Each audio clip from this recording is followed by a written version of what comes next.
Okay, Twilight Struggle Game 4. Got the board set up, all set, ready to go.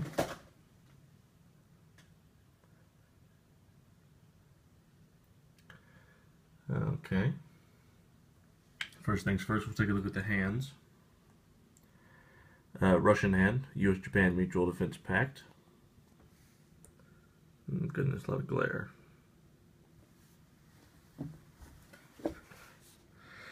There we go, U.S.-Japan Mutual Defense Pact. U.S. gains sufficient influence in Japan for control. Soviets may no longer make coups or realignment rolls in Japan. Commentating, add one Soviet influence in each of 4 non-U.S. controlled countries in Eastern Europe. Decolonization, add one Soviet influence in each of any 4 African and or Southeast Asian countries. Arab-Israeli War, a pan-Arab coalition invades Israel. Roll 1 die, subtract 1 for U.S. control of Israel and every U.S. controlled country adjacent to Israel. Soviet victory on 4 to 6. Soviets add 2 to military ops, 2 VP if successful. 5-year plan, Soviets randomly discard 1 card. If the card is a U.S. associated event, the event occurs immediately. If the card is a Soviet or an event applicable to both players, the card must be discarded without triggering the event. UN intervention, play simultaneously with the card containing your opponent's event. Event is cancelled, but you can still use the ops. Asia scoring, Middle East scoring. Overall, what I'm thinking about with this hand is obviously capitalizing on both of these as much as possible. Try to get a good early lead with the boost. I'm looking at decolonization in order to gain access to Thailand for Asia scoring. I'm also looking at Arab-Israeli War to try and get the U.S. out of the Middle East entirely. Arab-Israeli War will remove this one American influence of Israel, and my first coup will most likely remove influence from Iran. Other than that, I think I'm just looking at capitalizing on Asia and Middle East the most. Yeah, that's what I say. Let's look at the American hand. Red Scare Purge, further ops played by the opponent -1. CIA created, Soviets reveal hand. U.S. may conduct ops if they played a 1 ops card. Olympic Games. Player sponsors Olympics. Opponent may participate or boycott. If opponent participates, each player rolls 1 die, with the sponsor adding 2. High roll gains 2 VP, reroll ties. If opponent boycotts, degrade DEFCON. Sponsor may conduct ops if they played a 4 ops card. Korean War, North Korea invades South Korea. 1 die, subtract 1 for every U.S. controlled country adjacent to South Korea. Soviet victory on 4 to 6. 2 to the military ops track. 2 VP on success.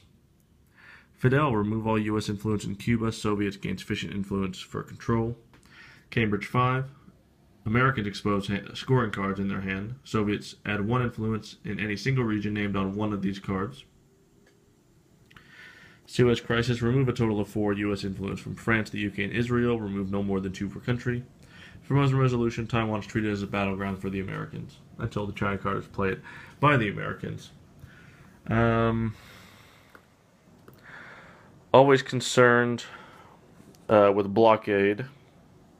Since we don't have it, that means the Russians could. That means it looks like since I really want to play Red Scare, I'm going to have to hold on to Suez Crisis because it's my only 3 ops card. I know they're not going to Red Scare Purge me because I have it. My strategy with this hand would be to try and spread around Israel, because I don't really have any evidence of Soviet cards. I don't really have any idea, so I'm definitely going to go for try to take France at some point with over control. I'm going to try to take some countries around Lebanon and Jordan and Egypt. If I'm looking for some kind of presence in the Middle East, I'm also looking to defend against Arab-Israeli War. I'm going to try and get access to Thailand via Malaysia. Just all of these things. If the Iranian coup that I assume the Russians are going to make, because that's always a good assumption to make, I'm going to need to put points in Afghanistan in order to access to Pakistan. Good, good, okay. Going to have to pick, well, first of all, starting influence. I think the Soviets don't see anything that alters the... got a little shadow. So add 4 in Poland, add 1 for a total of 4 in East Germany, and 1 in Yugoslavia for the access to Thailand. Good, there we go. And then the Americans add 7. Typical 4 in West Germany, 3 in Italy is a good choice. Because the reason we don't put points in France is because we're afraid of Charles de Gaulle. Leaving it empty makes Charles de Gaulle weaker. But we will want to take France with at least 4, if not 5, influence points. Maybe after Suez Crisis gets played next turn. As the Americans, we're not going to play it because we need to have it in order to protect against blockade. Headline cards. The Soviet looks like the... I say the best headline cards actually... As the Russians, we don't have defectors, so we always need to be wary that the U.S. might have defectors. And so we don't want to play like our strongest card, perhaps, because we can always play it later in the round and still get the same effect, but we don't want to get with defectors. I've kind of thought about this before. I'm going to say Arab-Israeli War is the best headline card. One, because it's useful. It could knock the Americans out of that eastern portion of the Middle East. And if it gets defectors, then it'll come back later, perhaps even in turn 3, and maybe even at better conditions. But I think that's the best choice here. I don't want to play decolonization. This is too important for Asia scoring for me to risk on defectors. So I'm saying that's my headline card. As far as the Americans, the choice is fairly obvious. I really only have one good card. CIA created is not bad because it lets us coup a battleground country, and that forces the basically makes the Russians not coup Italy, which they might do, which is not a bad idea. But I think -1 accomplishes a similar goal because the Iranian coup is going to be much easier, and with -1, they're going to need an easy coup target to succeed. That's my thinking anyway. It's really a toss-up between Italy and Iran. Italy is much easier. No, I'm sorry. Iran is much easier. What am I thinking? Iran is much easier, and -1 is going to make that choice clearer, I believe. Okay, so flipped over simultaneously. The Russians take -1 this turn. And this is lower op, so it's going to go second. Arab-Israeli War. So there's no U.S.-controlled countries adjacent to Israel, and so it's just going to be victory on 4-6 for the Soviets. The roll is a 4, so that's success. The Americans lose their 1. The Soviets gain 1. 2 ops for the Russians. And 2 VP. Good start. Strong start. See? It's good on victory, and it's not bad to get defected. So, that's good. I'm going to leave this up just so we remember that the Soviets are at -1. It is the Soviets' turn, which Soviets are kind of miffed at that, but they're going to take the coup anyway. We've got plenty of choices here. Let's see. I'm interested in taking the first coup over decolonization because I would like to kick the Americans completely out of the Middle East. So I'm thinking, I would say, because I'm on Red Scare Purge and I'm at -1, I need as many ops as possible. So 3 ops. I'm going to give the Americans Japan, but I'm going to go and take Thailand later with through decolonization. So this is at -1, so it's actually 3 ops to coup Iran. Stability number is 2. That means we're going to need at least 4 to do anything. The roll is a 3, plus 3 is 6. Target number is 4, that's 2 difference. That means the Americans lose 1, the Soviets gain 1. Because it was a battleground country, DEFCON goes down. Soviets gain 3 more ops. This is a U.S. event. We're the Russians right now, so the effect happens. The U.S. gains sufficient influence in Japan for control.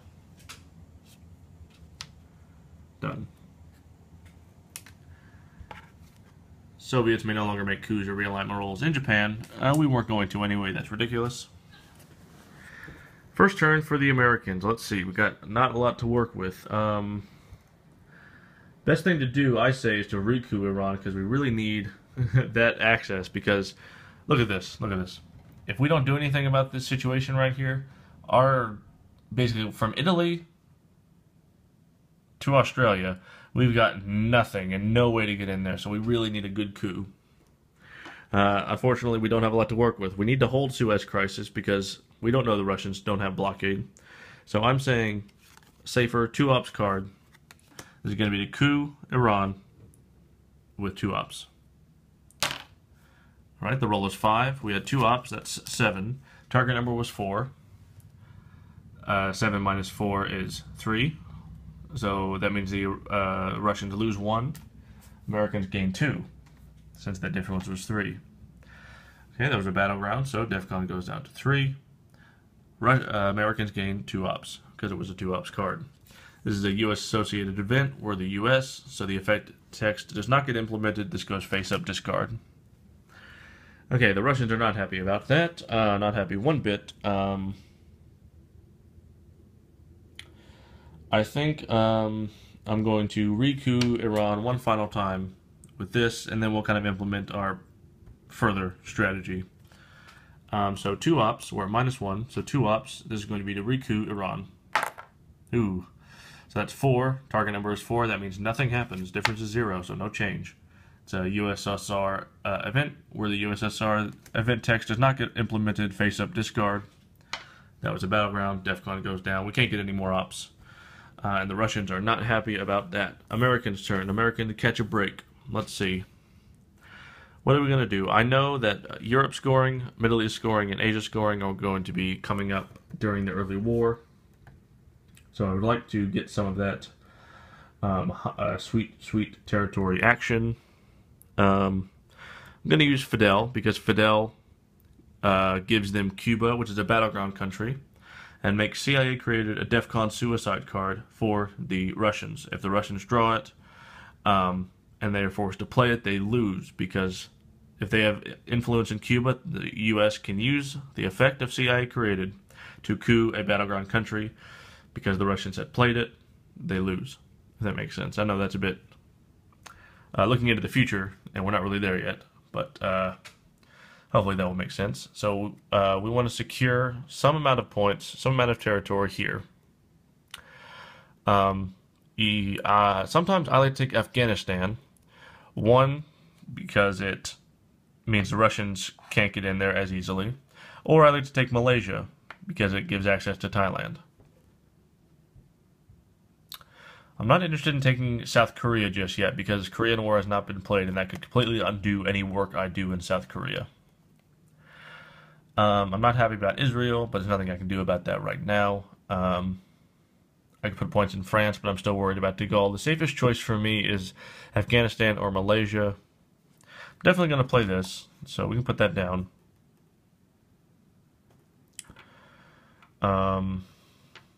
Because Thailand is safer, although I am, both are not particularly safe. I am worried about decolonization because I don't have it. But I'm also worried about Indo-Pakistani war. So I think for right now, I am going to... Well, actually, I can sort of do this. I can put 1 in each. That gives me access to both battlegrounds for next turn, depending on what the Russians do. That lets me kind of see what the Russians are going to do. Still gives me the access. So 1 in Afghanistan, 1 in Malaysia. I'm the Americans right now, so this is a USSR event. The event text gets implemented. 3 influence in Cuba for the Russians because of Fidel Castro. That's a start event. That gets face down. Back to the Russians. Decolonization is the best choice. We need to... See, it's a problem, though, now. Because you see this. Even if we played decolonization and we put a point in Thailand or Vietnam or what have you, the Americans are going to get to go next. And they're going to get... basically... They're going to beat us there. So, not a lot of this is looking very good. I could use the China card and take South Korea. Because I know I've got Asia scoring, I might want to just play it. Although I could take... Actually, taking access to India via decolonization in Burma maybe a better idea. So, decolonization for the effect. We're not affected by Red Scare Purge on effects. So this is Africa or Southeast Asia. Southeast Asia is really pertinent, I would say, first. One in Burma, one in Thailand, one in Vietnam, I say, and I say one in Laos, Cambodia. Let's face up. The Americans see this. They see that if we had a 3-ops card, we could use it in Thailand and take Thailand. But unfortunately, we don't. Not that we want to use. So what's the play here? We know that the Soviets are going to beat us to India, even if we take Pakistan. And we also don't know that the Soviets don't have Indo-Pakistani War. So what we're going to do first is play Korean War. We're going to let the event text happen first. We get to choose whether the event text happens first or the ops happen first. So we're going to choose the event. That way we're going to see the result of the Korean War before we have to make a choice what we do with our 2 ops. So we do have Japan. That means victory is on 5 to 6 as opposed to 4 to 6. So the Russians roll. 5 to 6 succeeds. That roll is a 1, so no success. The Russians do get 2 ops. They can't take any more ops, though. That gets face down. Now the Americans know what they're going to do. They're going to put 2 points in South Korea because Korean War is gone, so it can't happen again. So we're going to take South Korea. There we go. And that's that card. The Russians are not happy about what's going on here. They're going to play the China card. It's worth 5 in Asia normally, but because of Red Scare Purge, it's only worth 4 in Asia. But it's really the best choice. We really have to get Thailand and India. So 3 in India and 1 in Thailand for a total of 2. China card gets flipped face down in front of the Americans. They'll get it next turn. Over here with the... See, the Russians over here, they're going to have 2 held cards. These are the 2 held cards. They have to play these cards or they lose. So this is their next 2 turns. They have to play these. As you can see here, the Russians don't have any presence in the Middle East because they were faffing around over here. It's just you got to take what you can get. It's going to be back and forth. It's not going to be very pretty, but we'll see what happens. The Americans, let's see. The Americans are interested in taking France. They're interested in taking Pakistan. We see that the Russians have 3 battlegrounds and we have 2, so taking Pakistan is going to make it even. I'm thinking Cambridge 5. 2 points to take Pakistan. There we go. The event text implements, but the U.S. player does not have any scoring cards, therefore nothing really happens. The Russians have to go. They play Asia scoring. They sort of have to. There is no score change because there is no domination on either side. We've got 3 Russian battlegrounds and 3 American battlegrounds. No adjacencies. They don't control Afghanistan. And so, no score. Next play is the Americans. I see this. I know Asia scoring's been played, so I'm going to ignore that for right now. I'm going to go to the... I'm going to check over here in the Middle East. I really have no adjacencies other than Iran. And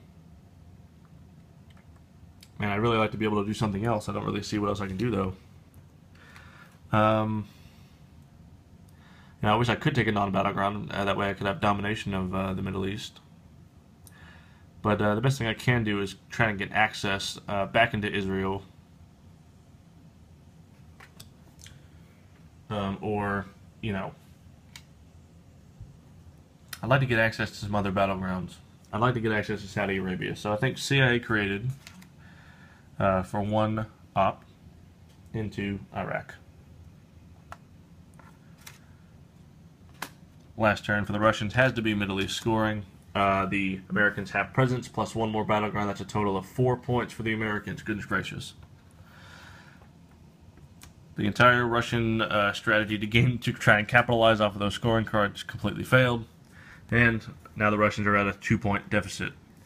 On the last turn of the Americans, let's see, 2 points. I say, let's do this. Let's do 2 points with Olympic Games and take...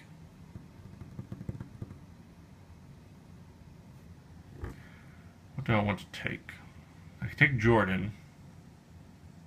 Actually, I'm going to put those, because I'm worried about the Iranian coup on the next turn, I'm going to put 2 in Iran to try and guard against that a little bit more. So 4, that'll be a total of 4 in Iran for the Olympic Games. Okay, at the end of the round, that's all the rounds.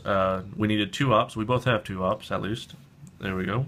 Red Scare Purge is done. We check the turn marker, flip the China card, and we're all ready for turn 2. We're going to deal the cards and see what's what at turn 2.